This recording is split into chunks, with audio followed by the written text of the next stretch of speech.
Welcome to This Explainer. If you've got a boxer, you already know they are literally some of the most loyal, loving, and energetic dogs on the planet, right? But, that deep bond, it definitely has a flip side. Today, we're diving straight into the behavioral science and the exact structured protocols designed to help your boxer overcome severe separation anxiety. We're going to look at what's actually happening in their head, and more importantly, exactly how we fix it. Here's exactly what we're covering today. First, we'll step inside a panicked mind. Then, we'll break down the desensitization process. We'll look at the big debate over using treats, map out an honest 30-day timeline, and finally, reveal the unmanaged absence trap. Let's get to it. Part 1, Inside a Panicked Mind. So to really help your boxer out here, we first need to totally reframe how we view their behavior. Because look, when you come home after a long day and find your favorite shoes completely shredded or literally see holes chewed in your drywall, it is so easy to misunderstand what actually went down when you closed that front door. It feels super personal, doesn't it? You can't help but wonder, is my dog just mad at me for leaving? Well, here's the absolute most crucial takeaway. It's not spite. It really isn't.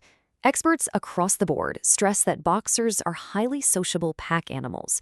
So that destructive behavior, it's actually a genuine neurological panic response.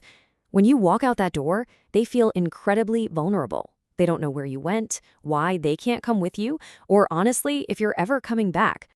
And this intense panic, it manifests in some pretty brutal physical symptoms.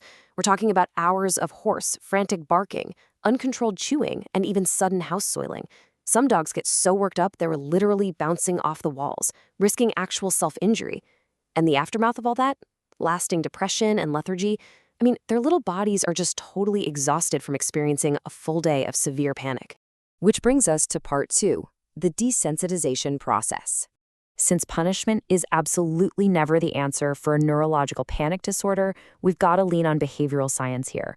Organizations like Boxer Rescue LA strongly advocate for highly structured protocols. Basically, you systematically expose your dog to your absence. The magic word here is gradual. You are literally rewiring their nervous system to understand that being alone is safe, which means never, ever pushing them into a state of panic during your training.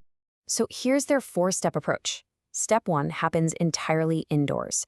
You practice downstays so your dog learns they don't always need to be glued to your side. Step 2, get them used to you just being on the other side of a closed door for a few seconds. Step 3 targets those pesky departure triggers, like picking up your keys or putting on a coat, but without you actually leaving. And finally, Step 4. You step outside and incrementally extend your time away until you can literally drive around the block without your boxer even batting an eye. All right, let's talk about part 3, the treat debate. Now, as you actually start practicing these exits, you're going to hit this really fascinating divide in the expert community about using treats. On one side, sources like Boxer Rescue LA and All Boxer Info highly recommend tossing your dog a frozen peanut butter Kong as a positive distraction when you head out. But on the flip side, trainers at EverDog firmly argue against this. They say food just slaps a temporary Band-Aid over the panic. And EverDog's perspective is a pretty compelling warning. They point out that a smart boxer is going to quickly associate that delicious treat with you leaving. So instead of being a comforting reward, the food actually becomes a poisoned pre-departure cue. Your dog realizes, oh no, I only get this peanut butter when I'm about to be abandoned, and suddenly their anxiety spikes even earlier. So what does this all mean for you?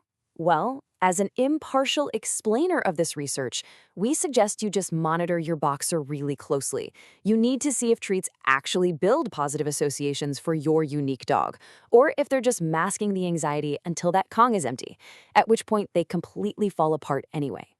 You have to find the right approach for your dog's specific threshold. Moving on to part 4, the honest 30-day timeline. Regardless of where you land on the whole treat debate, genuine recovery relies on a highly structured timeline, and behavioral science experts at PAXA have mapped this out beautifully. 30 days is the honest window where most dogs with mild to moderate separation anxiety can actually achieve genuine 4-hour independence, assuming, of course, you're following a strictly calibrated protocol. Let's break down how this neuroplastic adaptation builds week by week. It requires daily, consistent sessions. Week 1 is purely about establishing a baseline, finding out exactly when your dog panics.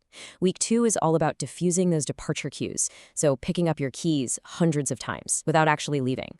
By week 3, you're attempting incremental absences, scaling from literally 1 second outside up to 5 minutes. And then week 4, that's when you push for real-world resilience. But right as you move into that final week of training, the research points to a very specific, critical hurdle you have to clear: the 40-minute mark. Here's the science on why. Data shows that salivary cortisol, which is the body's primary stress hormone, peaks at exactly 40 minutes of solitude. This is literally the hardest neurological hurdle for your dog to get over.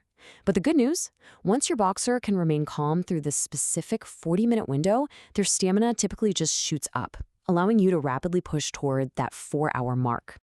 Finally, Part 5, the unmanaged absence trap. Listen, all of this careful 30-day scheduling can be completely derailed by one hidden variable. The experts at PAXA have a great quote for this. They warn, every unmanaged above-threshold absence confirms to the dog's amygdala that being alone is genuinely dangerous. Think about it like this. If you nail a perfect 15-minute training session in the morning, but then you leave for a full 4-hour workday, that unmanaged absence acts as total counter-evidence to the dog. You're basically resetting their neurological progress to 0 every single day. So, to stop that reset from happening, you absolutely must avoid unmanaged absences during the treatment window. I know it's incredibly inconvenient and it requires getting creative. You might need to hire a dedicated dog walker, utilize a doggy daycare facility, lean on trusted friends or family to sit, or just arrange to work from home temporarily. Eliminating these above-threshold absences is the single lifestyle change that will most dramatically speed up your dog's recovery timeline. Look, separation anxiety is a massively overwhelming challenge for any dog owner, but by understanding the science of desensitization, committing strictly to the timeline, and completely avoiding those unmanaged absences, you can absolutely help your boxer unlearn their panic. It forces us to ask a difficult question, though. When dealing with man's best friend, how often do we mistake a genuine neurological cry for help as just bad behavior? Are you ready to reset your routine and finally give your boxer the gift of a calm mind?